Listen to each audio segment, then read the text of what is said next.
Está entrando no ar Umbanda, a centelha divina. Apresentação, Data Luiz Eduardo.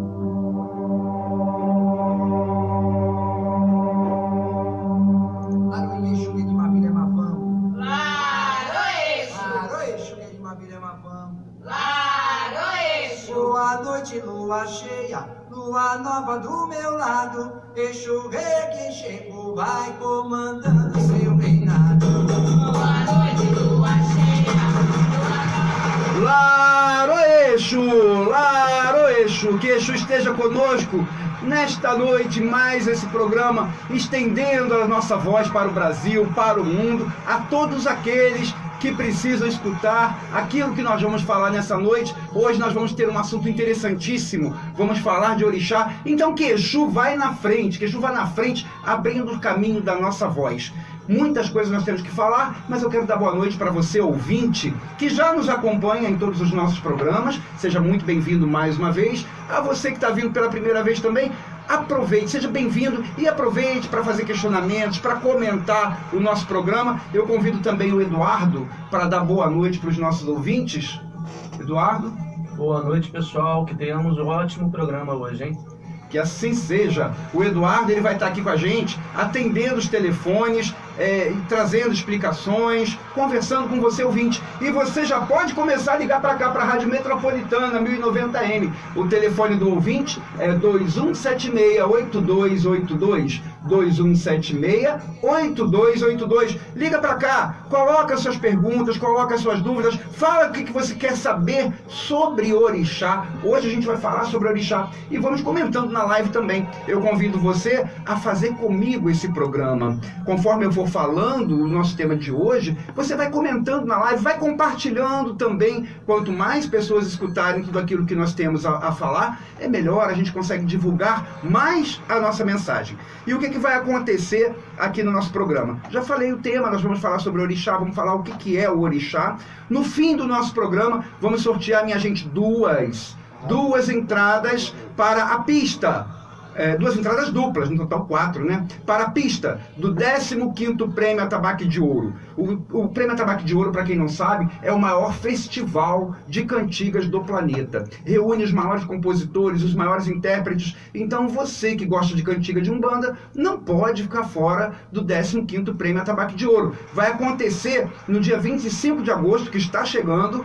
Dia 25 de agosto, lá na quadra da Acadêmicos da Grande Rio, vai ser um evento sensacional. Se você tiver interesse, por exemplo, em adquirir mesas para o evento, você pode ligar para cá, fala com o Eduardo, e o Eduardo vai te dar as orientações sobre como adquirir as mesas. Mas você está convidado. E no final do nosso programa, vamos sortear 2 entradas duplas para o 15º Prêmio Atabaque de Ouro 2019.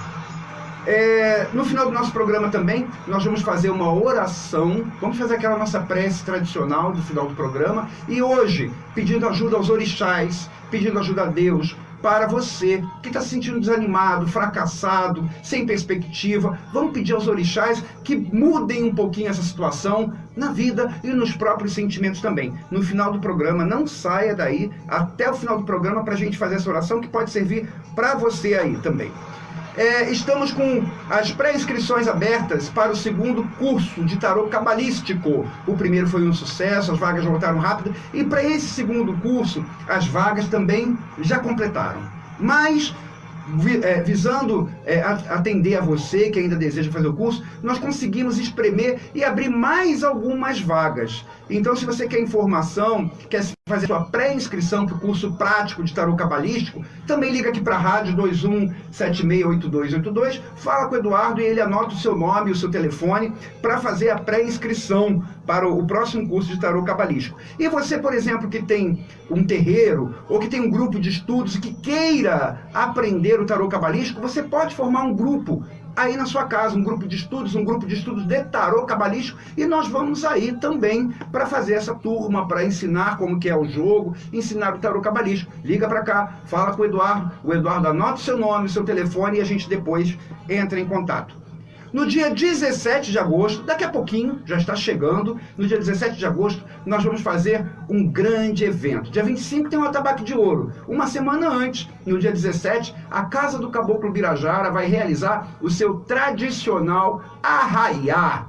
Nós sempre fazemos em agosto, achamos que é o mês que mais facilita perante as nossas atividades, e neste arraiá, pula-pula, brincadeira, comida típica, quadrilha, muitas atrações, enfim, vai ser uma senhora festa a partir das 2 horas da tarde, no dia 17 de agosto, lá no Clube Lígia, Rua Vitorino do Amaral, 55, em Olaria. A entrada é franca, mas caso você queira adquirir mesas, liga para cá, a mesa custa R$30, conversa com o Eduardo, já reserva a sua mesa, e aí a gente dá as instruções sobre como finalizar essa aquisição da mesa, e vai participar com a gente, vai conhecer a nossa família espiritual, vamos nos conhecer pessoalmente neste arraiá da Casa do Caboclo Birajara.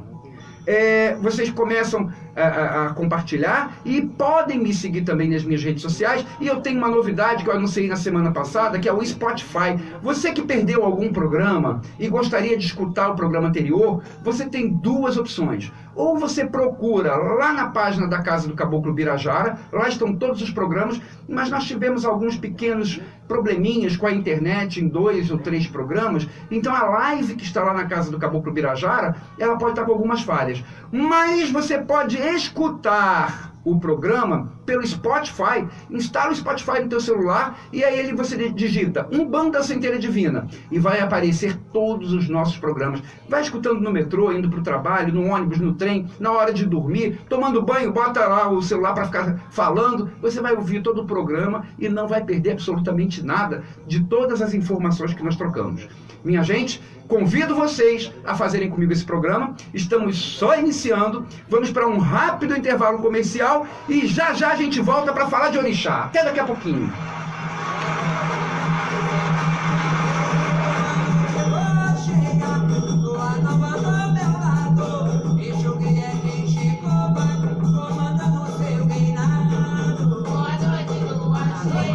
Você está na Metropolitana AM 1090. Aguarde. Tata Luiz Eduardo volta já. Fisioterapia domiciliar, doutora Adileia Monteiro. Atendimento personalizado, segurança, comodidade, flexibilidade de horário. Especialista em neurologia, geriatria, fisioterapia respiratória e estética. Pagamento facilitado. Agende uma avaliação. Atendimento domiciliar. Fisioterapia é com a doutora Adileia Monteiro. 97130-7939. 97130-7939. Vai construir ou reformar? Procure a Pintolar. Lá você encontra tudo para a reforma da sua casa. Tintas, materiais elétricos, hidráulicos e tudo para a construção. Aceitamos cartões de débito ou de crédito e parcelamos em até 3 vezes sem juros. 3 vezes sem juros. A Pintolar fica na rua João Rego, 264, em Olaria. Entregas em domicílio. Faça o seu orçamento. 2561-9736. 2561-9736. WhatsApp 988-940476.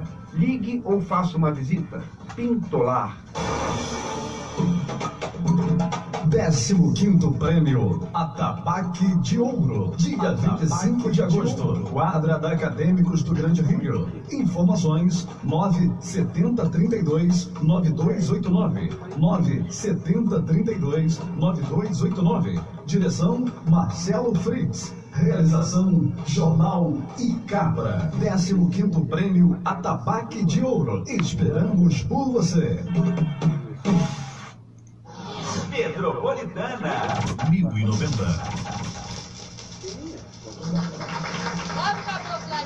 Bom, gente, eu quero mandar um abraço, como eu sempre faço, para os nossos parceiros, doutora Adileia Monteiro, fisioterapeuta, e para o Marcos da Pintolar. Não faça reforma sem consultar os precinhos da Pintolar. Essa semana eu recebi uma mensagem de um ouvinte falando que no Sul está tendo muita perseguição religiosa, muita intolerância. Ela pediu até para eu comentar sobre isso. Nós vamos fazer um programa sobre intolerância religiosa, mas uma coisa que eu sempre recomendo, nós que frequentamos terreiro ou que temos terreiro, a nossa casa tem que estar legalizada. É o primeiro passo para a gente lutar contra a intolerância.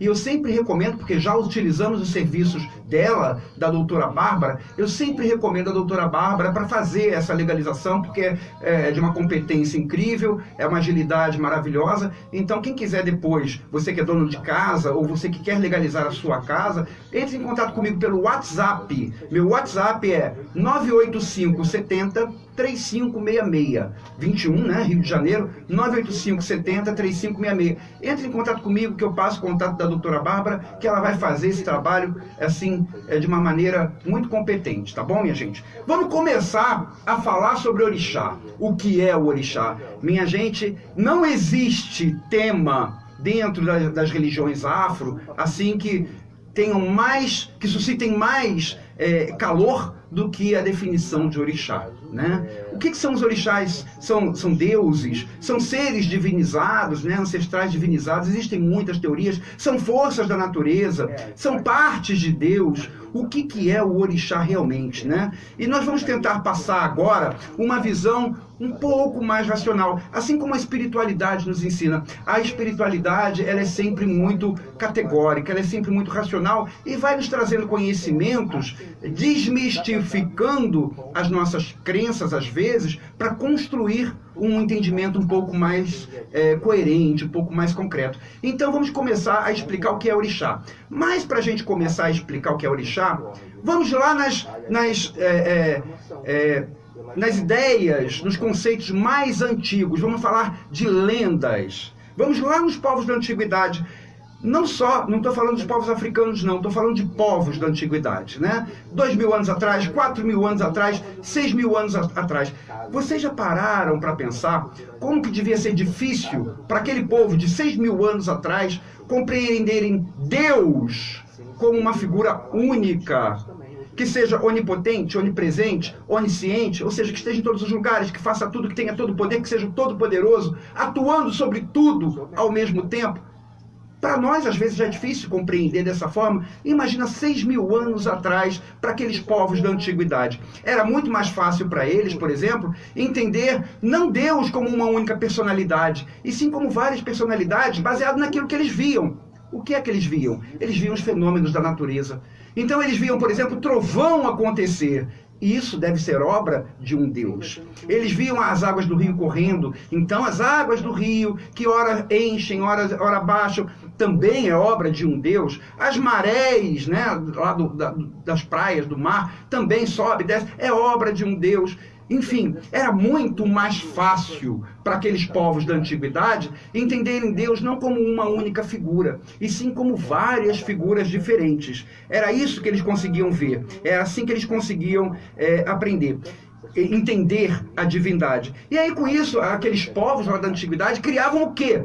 Panteões de deuses, grupos de deuses, famílias de deuses, que variavam, em média, segundo pesquisas, entre 15 e 60. Essa era a média aí dos povos da antiguidade. Eu estou falando dos povos egípcios, eu estou falando dos povos africanos, eu estou falando dos povos nórdicos, dos japoneses, dos nossos indígenas, dos aborígenes da Austrália. Isso era uma coisa disseminada na antiguidade. Era o comportamento natural dos nossos antepassados. Eles se comportavam assim, era como eles conseguiam entender melhor a divindade. Ou seja, não como uma única figura, mas sim como vários deuses diferentes, atuando sobre fenômenos da natureza diferentes, e também sobre atividades humanas.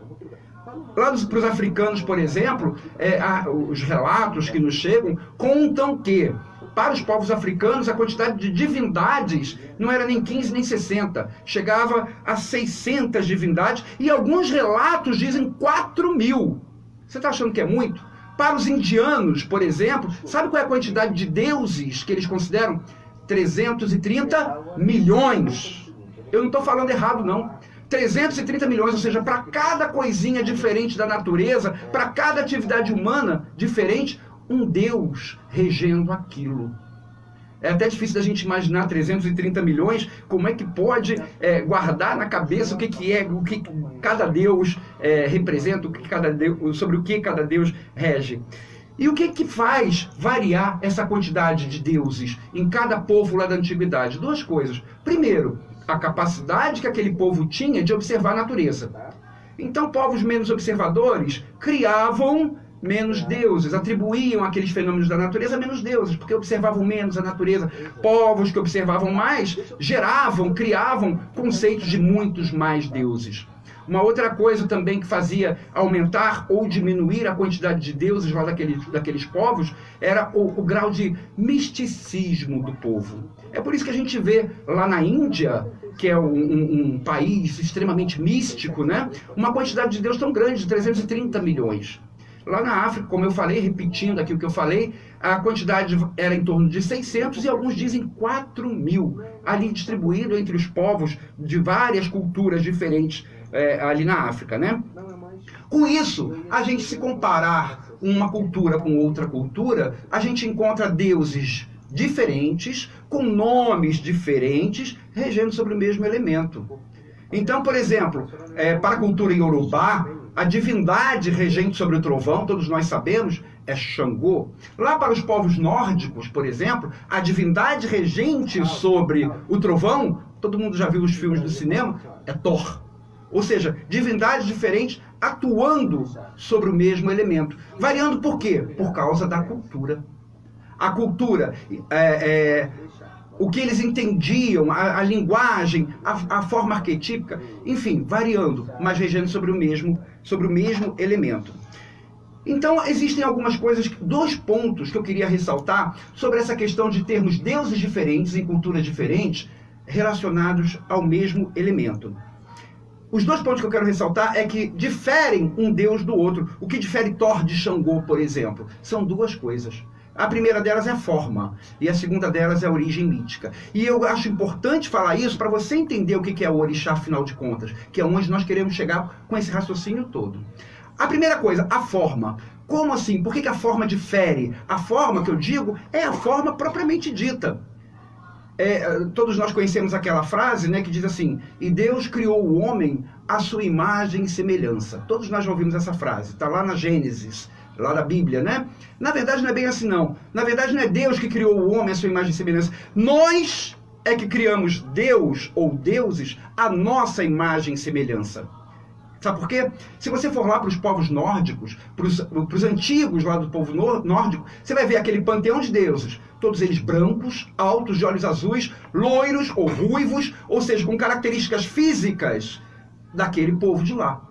Se você for lá para o Japão e procurar os deuses antigos do Japão, você vai ver ali deuses com olhinhos puxados, orientais, e com nomes em japonês. Mesma coisa na Índia, os 330 milhões de deuses, aparências de etnias indianas, com nomes em Devanagari, que é uma língua que vem do sânscrito. Se você for na África, você vai ver os deuses ou as divindades negras e com nomes em Yorubá, Banto, Fon, ou seja, nas linguagens daqueles povos da África.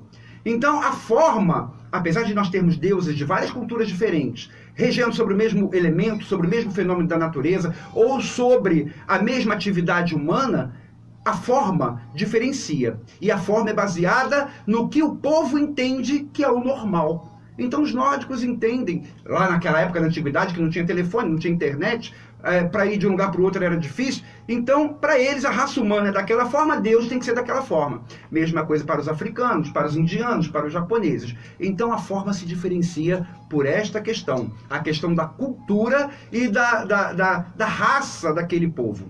Essa é a primeira coisa. A segunda coisa, a origem mítica.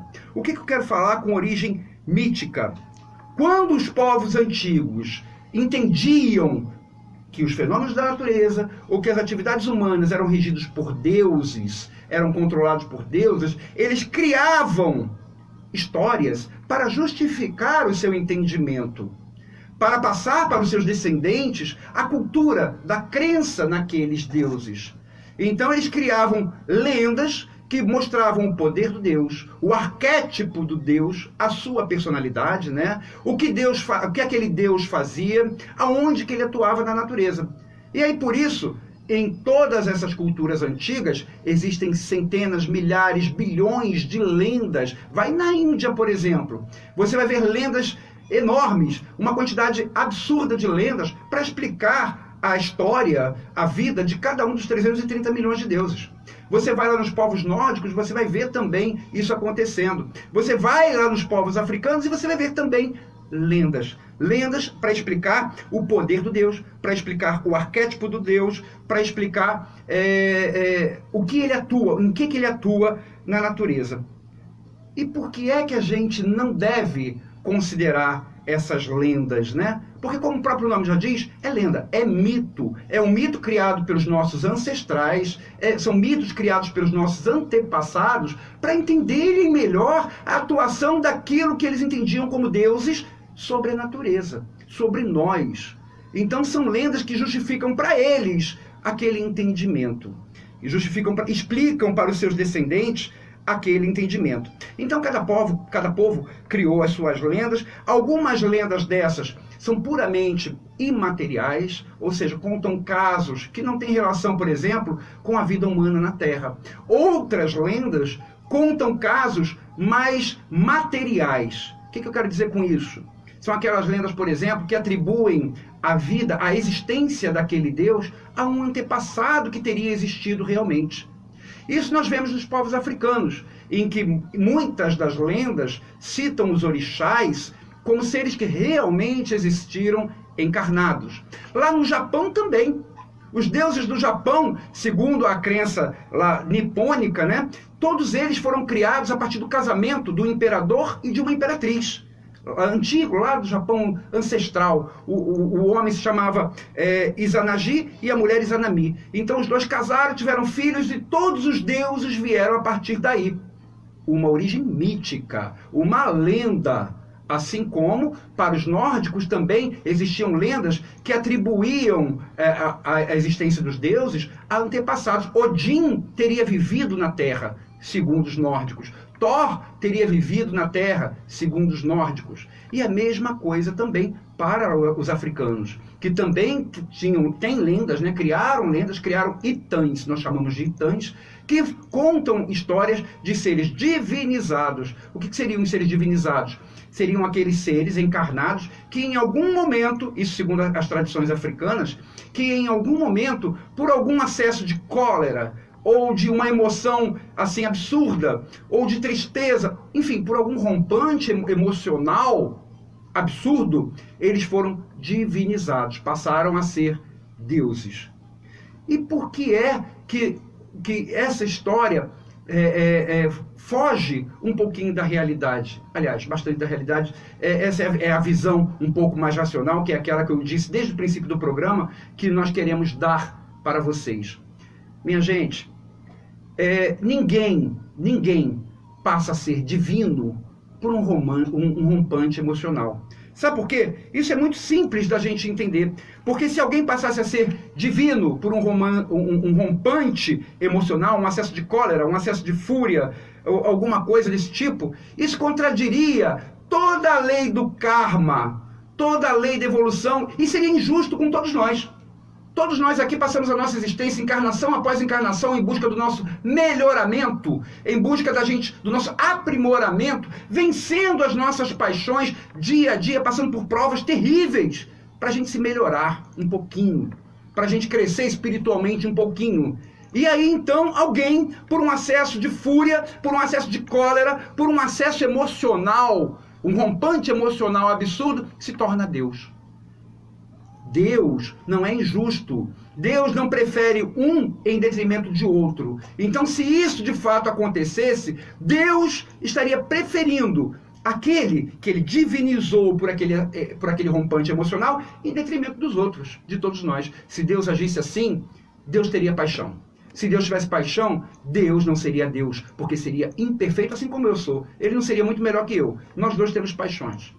Então, nós temos que entender esses itãs, essas lendas, que dizem que o orixá era encarnado e de repente se divinizou por algum rompante emocional. Nós temos que entender isso como algo muito útil para o entendimento da característica do arquétipo, da força, do poder, da atuação do orixá sobre a natureza.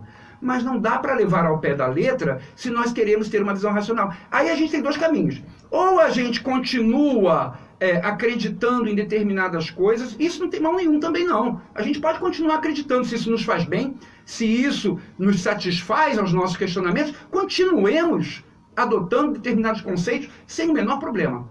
ou então outro caminho. Vamos buscar as explicações mais racionais que podem nos trazer, que podem responder aos nossos questionamentos. E quando a gente fala em explicação racional, a gente tem que raciocinar. E raciocinar sobre Deus, por exemplo. Bom, então se o orixá não é aquele exatamente que se conta nos Itãs, se o orixá não é Deus separado, não existem vários deuses, porque só pode haver um Deus, por que só pode haver um Deus? Por que só pode haver um Deus? Porque se existisse, minha gente, vários deuses com igual poder, sabe o que aconteceria? Cada um deles servindo aos seus próprios interesses, em algum momento iria ter um conflito titânico no universo. Porque cada um ia fazer aquilo que achava correto. E aí o que aconteceria? O caos, e o universo acabaria. Então não é possível que haja diversos deuses. E isso está muito bem explicado, sabe aonde? Lá no Livro dos Espíritos. O Livro dos Espíritos, no primeiro capítulo, que ele fala quem é Deus, ele fala sobre politeísmo. E ele explica por que não pode haver politeísmo, porque o universo acabaria. Porque cada um iria fazer aquilo que acha correto, e todos eles com o mesmo tipo de poder, com o mesmo grau de poder. Em determinado momento haveria um conflito titânico e o universo acabaria, e estaria instalado o caos. E não é isso que a gente vê. Tata, mas não poderia haver então vários deuses e um deles, assim, acima de todos, que ditasse as regras? Olha, tem que ser assim, para não haver o caos? Poderia haver. Mas se isso acontecesse, então este que está acima é mais poderoso que os outros. Ele seria o verdadeiro Deus. Voltamos à história de um único Deus. Então não é possível haver diversos deuses, e as histórias que nós escutamos pelos Itãs, pelas lendas, são muito úteis para entender o arquétipo, para entender a forma de atuação do orixá na natureza, mas não correspondem a um raciocínio lógico. Ora, se o orixá não é aquilo que está exatamente descrito no Itã, se o orixá não é Deus, porque só pode haver um, é que nem aquele filme Highlander, só pode haver um, né? Lembra disso? Então, se só pode haver um Deus, então o orixá não existe? Não é isso que eu falei. O que eu estou falando é que os conceitos que nós nos acostumamos, eles pecam em entendimento, em esclarecimento, porque foram criados, sabe por quê? Por pessoas lá de 6.000 anos atrás, cuja visão era muito diferente da nossa hoje. A capacidade de elaborar, a capacidade de filosofar, a capacidade de compreender a divindade era muito diferente da nossa hoje. Então, criaram aquelas lendas, criaram aquelas personalidades para explicar para eles próprios o que era o orixá. Então, eu não estou dizendo que o orixá não existe. Eu estou dizendo que o conceito que nós ainda adotamos ainda são conceitos criados há 6.000 anos atrás. E que pela nossa condição de filosofar, pela nossa condição de entender, pela nossa condição de raciocinar, hoje, para aquele que raciocina, para aquele que quer entender mais, já não respondem aos nossos questionamentos. Não pode haver mais de um Deus e não há diversos orixás que tenham sido seres humanos divinizados. Isso é o que o raciocínio nos diz e é o que eu acabei de explicar para vocês. Mas então, se não pode isso tudo, o que é o orixá, afinal de contas? Minha gente, se não pode haver mais de um Deus, e os orixás atuam sobre a natureza, atuam sobre a criação, atuam sobre as nossas atitudes, sobre os nossos relacionamentos humanos, o que são os orixás, afinal de contas?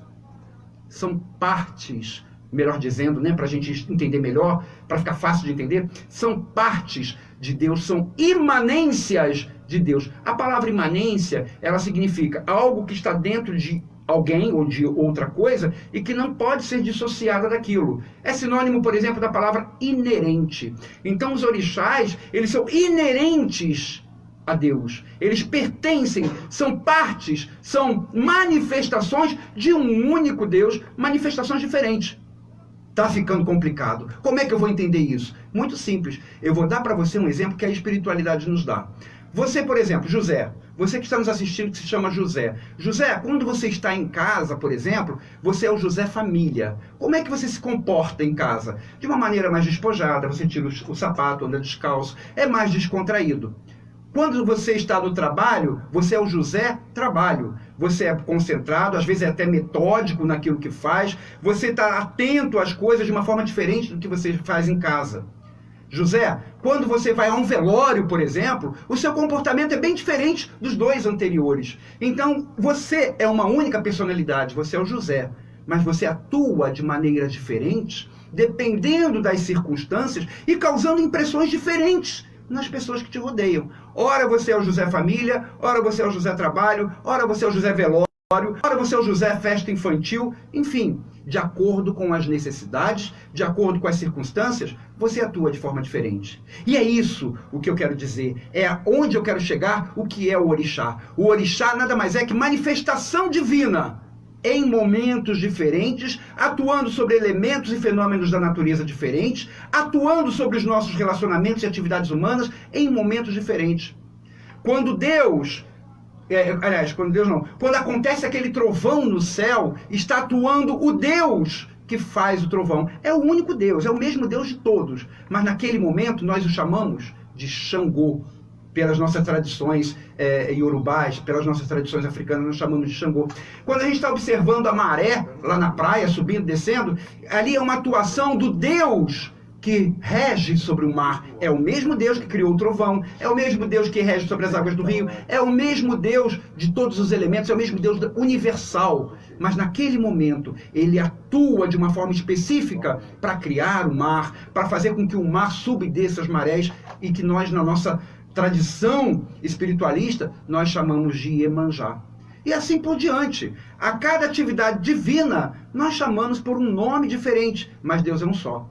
Então o orixá nada mais é que manifestações, vibrações irradiadas de um único Deus, atuando sobre forças diferentes da natureza, exercendo atividades diferentes nos fenômenos que acontecem na natureza, exercendo atividades diferentes nas nossas atividades humanas, regendo sobre nós também.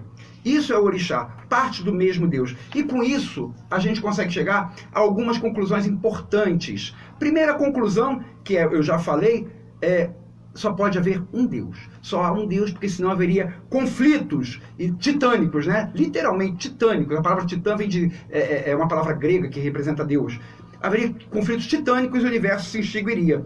Não é possível haver mais de um Deus. Seria impossível ter múltiplas inteligências todo-poderosas, todas elas com o mesmo grau de poder, governando o mundo, governando o universo, porque em determinado momento haveria alguma dissensão, haveria algum conflito, alguém faria alguma coisa diferente, o outro não concordaria, pronto, acabou o universo. Isso não existe.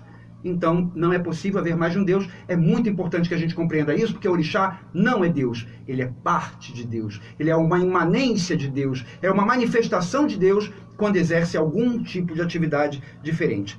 Segunda conclusão que nós chegamos. Essas vibrações diferentes que Deus irradia sobre nós, sobre cada fenômeno da natureza, sobre as nossas atividades, nós chamamos de orixás. É isso que nós chamamos de orixás. Esta é uma visão mais racional. É parte de Deus. É o que nós chamamos de orixá. Terceira conclusão importante. Uma vez que a evolução de todos os espíritos é lenta e é progressiva, não há lógica e nem possibilidade de alguém se tornar divino devido a um rompante de cólera, de fúria, de uma emoção grande, de uma tristeza, de uma paixão.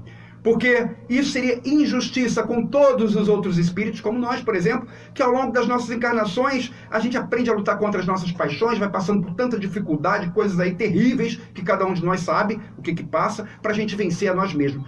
Isso seria um contrassenso às leis do karma e à lei da evolução. Outra conclusão, se o orixá é parte de Deus, o orixá não tem paixão. Porque se tivesse paixão, Deus seria imperfeito. Não seria melhor que eu. Tendo paixão, eu também tenho, ele seria igual a mim. Então, orixá não tem paixão. Ah, Tata, mas eu já ouvi falar, Oxum é tão vaidosa. Na verdade, não é Oxum que é vaidosa. Dentro do arquétipo do orixá, Oxum, ou seja, da manifestação de Deus, dentro daquela figura, existe o conceito de beleza. Deus rege sobre a beleza também. E aquelas pessoas que têm afinidade com esta vibração, ou seja, que são filhos de Oxum, às vezes valorizam demais a beleza. Isso aí nós explicamos até no último programa, depois você pega o programa número 8 para escutar. Então as pessoas sim são vaidosas. Não é o orixá que é vaidoso. O orixá é perfeito, ele é parte de Deus, ele é imanência divina, ele é uma manifestação do nosso Criador, atuando sobre nós, inclusive sobre a beleza, por exemplo. Não é vaidade. Orixá não tem paixão. Se tivesse paixão, ele não seria melhor do que eu. Eu poderia até ser melhor que ele, porque eu posso ter, de repente, menos paixão do que ele teria. Então, não existe isso. Orixá não tem paixão. Uma outra conclusão muito importante. Se os orixás são partes de Deus, e Deus ama a todos de forma igual, a divindade não pode ser antropomorfizada. O que é isso? Ter uma aparência humana. Nós é que damos aparência humana para Deus, nós é que damos aparência humana para os orixás, porque é assim que a gente entende, é assim que a nossa mente tem condição de idealizar. Então nós criamos, mas Deus não é preto, não é branco, não é oriental, não é indígena, nada disso. Por quê? Porque se Deus fosse negro, se Deus fosse branco, se Deus fosse oriental, fosse indígena, isso significaria que Deus tem preferência por alguma etnia. Se Deus é Deus, ele não tem paixão. Se ele não tem paixão, ele não tem por que assumir determinada aparência antropomórfica. Nós é que colocamos essas aparências nos nossos orixás e em Deus, né? As pessoas às vezes imaginam Deus aquele senhor de barba branca. Isso tudo é a nossa condição psicológica, a nossa condição mental, que não tem condição de idealizar Deus de uma forma diferente, que não seja com a nossa forma, com 2 braços, 2 pernas, um nariz e 2 olhos. Então a gente cria Deus à nossa imagem e semelhança. Mas Deus não tem forma. Deus está em todos os lugares ao mesmo tempo. É uma força difícil até da gente compreender, da gente imaginar. Inclusive, no livro dos Espíritos, fala isso, né? Que a gente não tem condição de compreender Deus. Ramatiz também insinua bastante isso, acentua bastante isso, que nós não temos condição de compreender Deus. Mas pelo exercício do raciocínio, a gente pode dizer o que não é. Ou seja, a gente não tem condição de dizer o que é exatamente, mas a gente tem condição de dizer o que não é. E ele não é uma forma humana. Nós é que idealizamos dessa forma porque não temos outra maneira de construir na nossa mente uma imagem que a gente possa, com a qual a gente possa se relacionar. E mais uma última consequência de tudo que a gente falou. Se o orixá é parte de Deus, minha gente, nós míseros mortais, espíritos em evolução, temos condição de nos sintonizarmos com Deus, incorporar Deus? Seria o mesmo, fazendo uma breve comparação, que você pegar o seu celular e ao invés de carregar numa tomada de 110 ou 220, carregasse numa de 1 trilhão de volts. O que iria acontecer com o seu celular? Ia queimar. Nós não temos estrutura perispiritual, não temos estrutura energética para entrarmos em contato e recebermos em nós as vibrações de uma consciência de magnitude infinita. Não temos essa condição. Tata, se não tem essa condição, o que a gente recebe no terreiro então? Nós recebemos no terreiro espíritos que têm um grau de consciência elevadíssimo, muito maior que o nosso, que a gente não consegue nem imaginar, e que estes sim conectam-nos às vibrações divinas e trazem para nós a essência daquele orixá. Mas isso é um assunto que nós vamos deixar para o próximo programa, que nós vamos falar sobre essa questão da incorporação e vamos falar também quais são os orixás. Que orixás? O que é o orixá com o qual nós trabalhamos na Umbanda? Minha gente, vamos para um rápido intervalo e nós já voltamos para falar sobre os seus comentários aqui na live e também pelo telefone da rádio. Até daqui a pouquinho.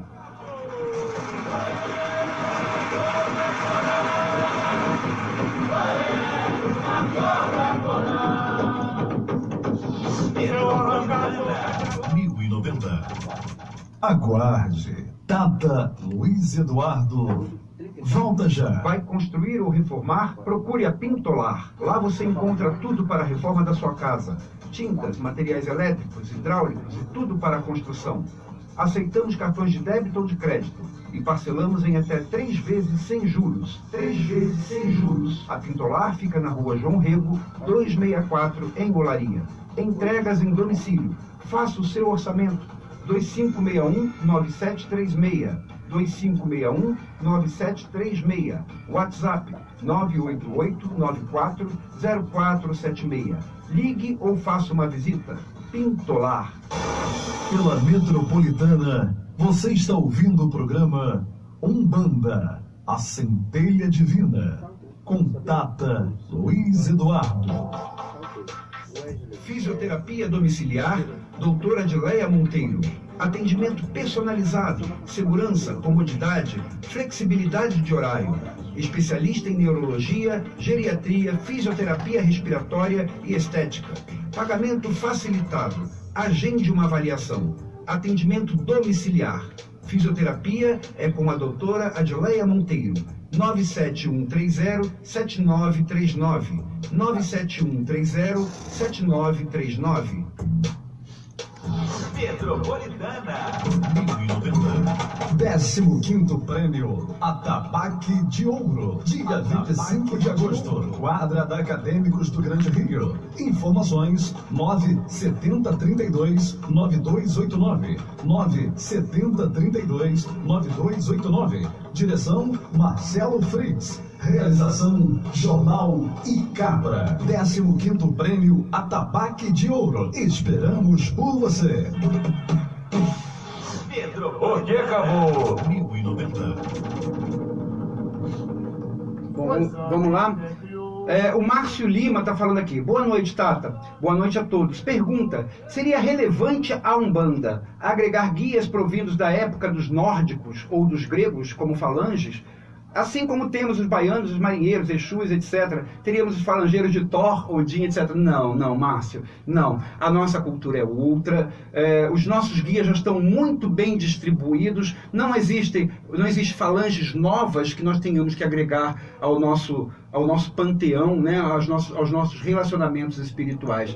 Os nossos caboclos, os nossos pretos velhos, os marinheiros, os baianos, já cobrem tudo aquilo que nós podemos absorver de vibrações positivas, não precisamos agregar nada de outras culturas. A cultura brasileira é muito rica. A cultura brasileira é a união do branco, do negro, do índio. E os nossos falangeiros, os nossos guias de Umbanda, eles abraçam e eles se caracterizam com estas culturas do branco, do negro, do índio. Então a gente tem preto velho, tem o caboclo, tem as crianças, tem os Exus, tem os marinheiros. Enfim, eles já abraçam a nossa cultura. A nossa cultura é muito rica e os nossos guias de Umbanda já cobrem tudo que tem que cobrir. A gente não precisa importar nada de outros povos, não, tá bom? Ale Alan está falando muito bem apontado, Tata. Isso aí. E ele está falando aqui, manifestações de um Deus único. É isso aí. Eu fico, às vezes, até com receio de comentar algumas coisas, Ale, porque, infelizmente, né, eu posso acabar ferindo determinadas suscetibilidades. Não é essa a minha intenção de jeito algum, tá, gente? A nossa intenção é desmistificar. Desmistificar significa trazer um pouquinho de raciocínio lógico.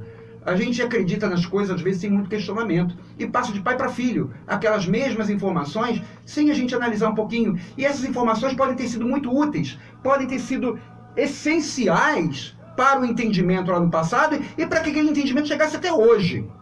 Mas nós somos seres em evolução. As nossas consciências evoluem, nosso entendimento evolui. Se a gente não evoluir, a gente fica preso ao passado e é dizimado. Nada melhor do que a gente entender corretamente, do que a gente entender de uma forma racional, para que a gente possa levar adiante as informações as informações mais concretas, com mais solidez, né, e com mais esclarecimento. Mãe Alexandra Monteiro, falando aqui, boa noite a todos, benção, Tata, mais um programa esclarecedor, o nosso objetivo, Mãe Alexandra. Flor de Lis está falando assim, eu não sou da religião ainda, nunca tive essa visão, muito esclarecedor. Que bom, Flor de Lis, nosso objetivo é esclarecer a todos, quem é da religião, quem não é da religião também. Ana Lúcia Faria, palestra muito boa, é isso que precisamos saber. Isso aí.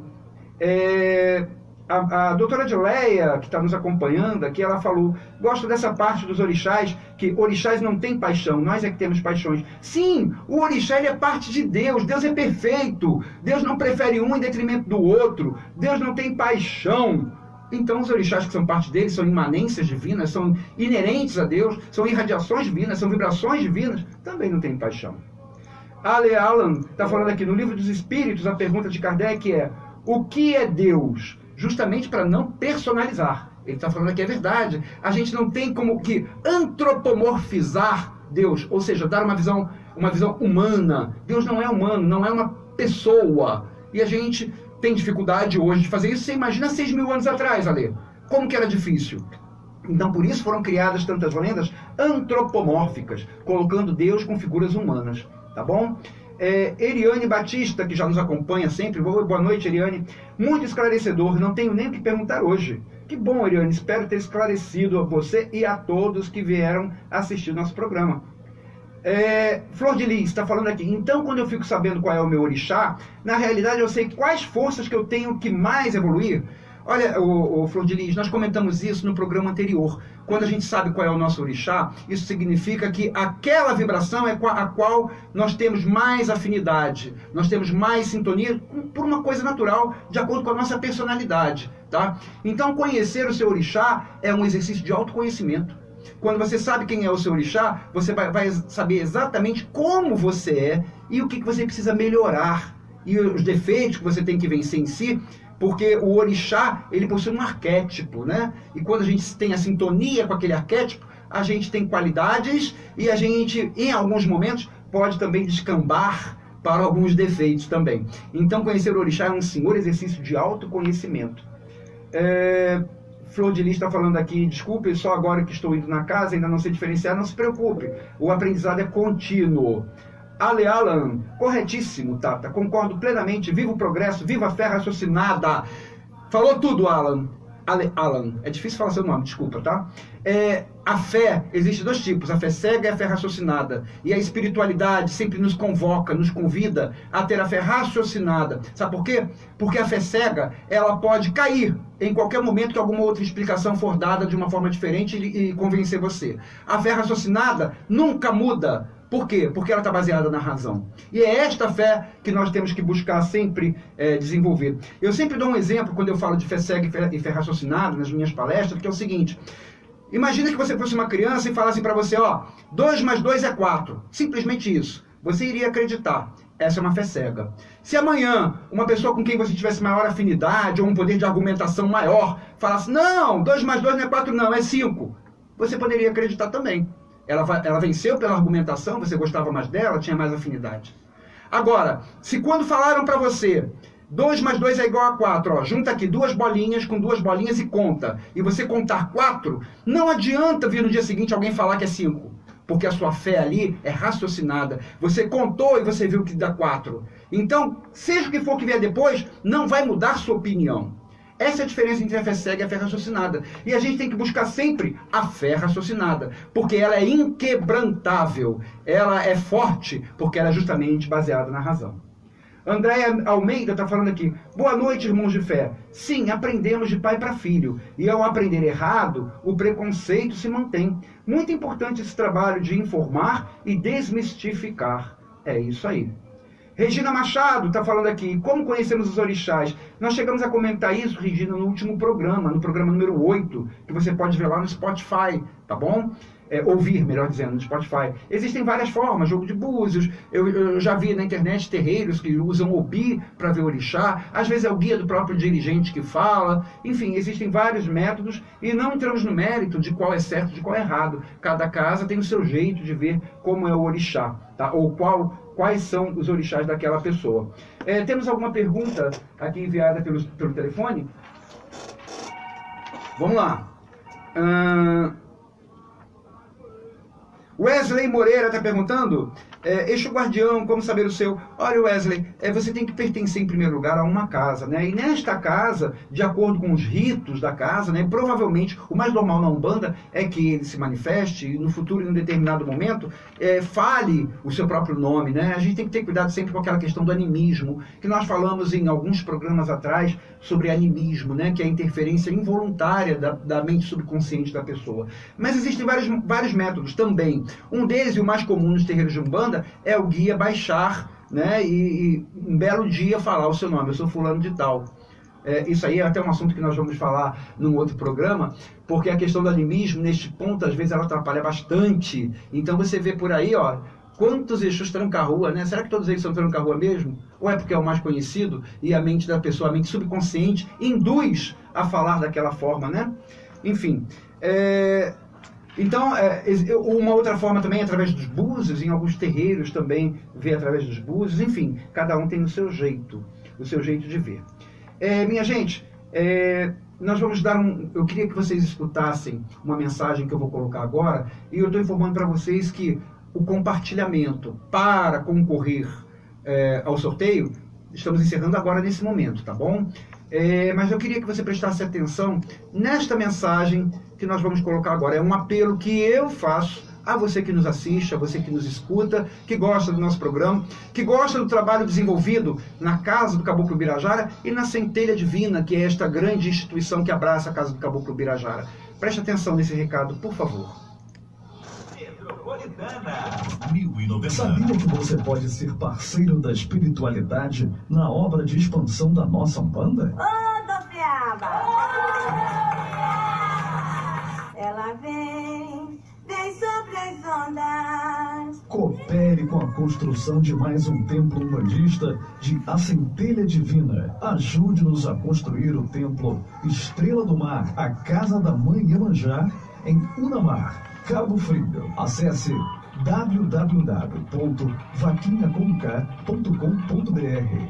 Digite Templo Estrela do Mar e seja mais um parceiro da espiritualidade nesta grande corrente de fé. www.vaquinhacomk.com.br. Templo Estrela do Mar e a Centelha Divina, juntos com você, levando ao mundo inteiro a bandeira de Oxalá.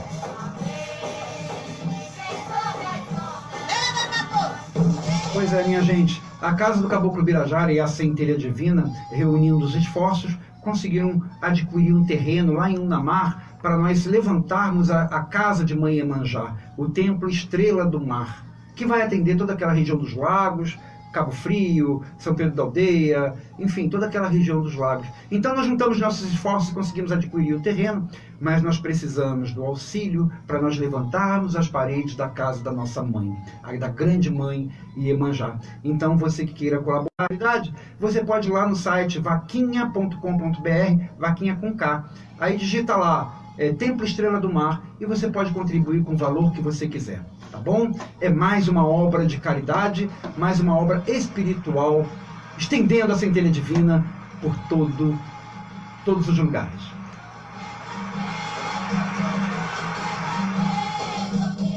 Eu queria convidar você agora a, junto comigo, elevar os seus pensamentos a Deus e aos orixás, porque nós vamos pedir por você, que neste momento está se sentindo desanimado, fracassado, parece que nada vai dar certo na sua vida, e nós queremos pedir a Deus, ao Olorum, a Zambi, não importa o nome, e a todos os orixás, o auxílio para a sua vida.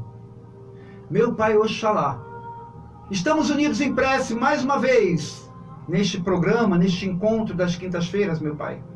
Desta vez, para vos pedir por aquele que nos escuta e que nesse momento passa por tantas aflições que o deixam desanimado, sentindo-se fracassado, sem perspectiva de melhoras na sua vida. Permita, meu Pai, que esta pessoa, este filho de Deus, este filho dos orixás, seja abençoado pelo seu próprio orixá, para que ele perceba que nem tudo está perdido, que as fases ruins são transitórias, servem para o nosso aprendizado, servem para a nossa evolução, nos trazem lições importantíssimas, que farão de nós espíritos melhores na manhã. Permita que não falte esta compreensão, e que não falte também o ânimo, que o orixá desta pessoa coloque a sua mão sobre a cabeça desta pessoa, vibre sobre esta pessoa as vibrações mais puras possíveis, trazendo equilíbrio energético, equilíbrio espiritual, dissolvendo com isso as cargas negativas que poderiam estar impactando, dificultando o êxito, a conquista de novos rumos, de novas perspectivas. Permita também que através dessas vibrações venha a vibração de Exu, e que Exu comece a movimentar a vida desta pessoa que está desanimada.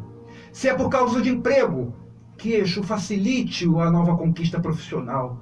Se é por causa de dinheiro, de finanças, que Exu facilite o recomeço financeiro. Se é por causa de amor, que Exu facilite o reencontro dos sentimentos. Seja por que motivo for, que Exu venha sobre a vida desta pessoa que nos escuta e que pede socorro a vós, meu Pai Oxalá, e a todos os orixás. Que Exu venha em socorro para trazer dinamismo a tudo que estiver estagnado na vida desta pessoa, a tudo aquilo que não consegue se movimentar.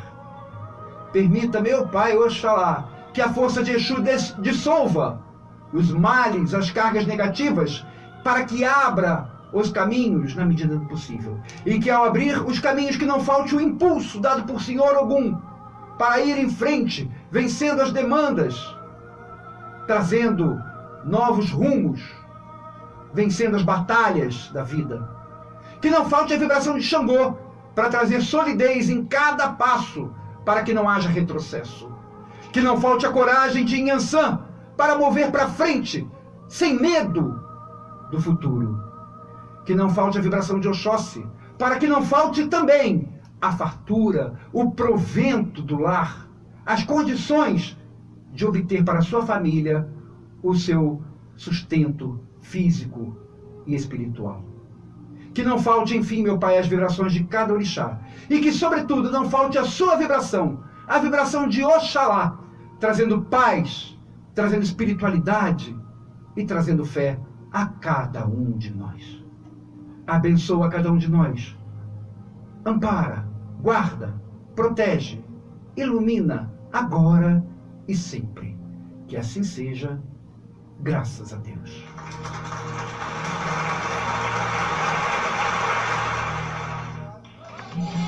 Muito bem, pessoal. Muito bem, pessoal. Vamos ao sorteio. Já estou aqui com o nome dos 2 sorteados. Será que foi você? Rufa os tambores. O primeiro sorteado, Rosilene da Silva, do Andaraí.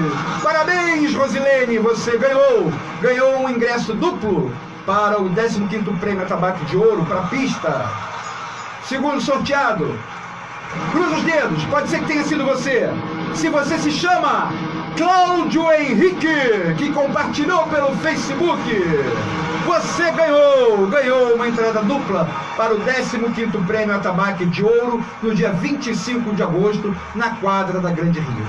Minha gente, estamos chegando ao final do nosso programa. Como sempre, eu quero agradecer a sua presença e eu quero também falar, olha, sim, estão me perguntando aqui que horas começa o festival. A partir das 2 horas da tarde começa o festival, você pode chegar lá na quadra da Grande Rio, tá bom? E vai aí a tarde inteira.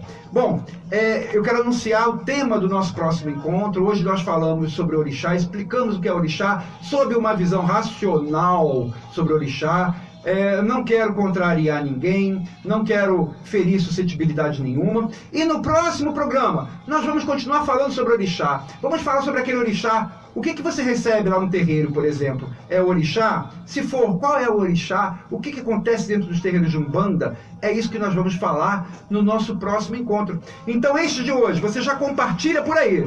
Vai passando para seus amigos, para os parentes. Divulga lá no seu terreiro também. Instrução e raciocínio não pesam, não fazem mal para ninguém, tá bom? Então, quanto mais a gente divulgar informações agregadoras, melhor é para nós e para a nossa religião. Compartilha, compartilha, compartilha e nós nos vemos na próxima quinta-feira. O nosso programa acontece todas as quintas-feiras às 21 horas, pelas ondas da Rádio Metropolitana 1090 AM e também pela live na página da Casa do Caboclo Birajara. Um grande beijo para vocês todos, fiquem com Deus e até lá!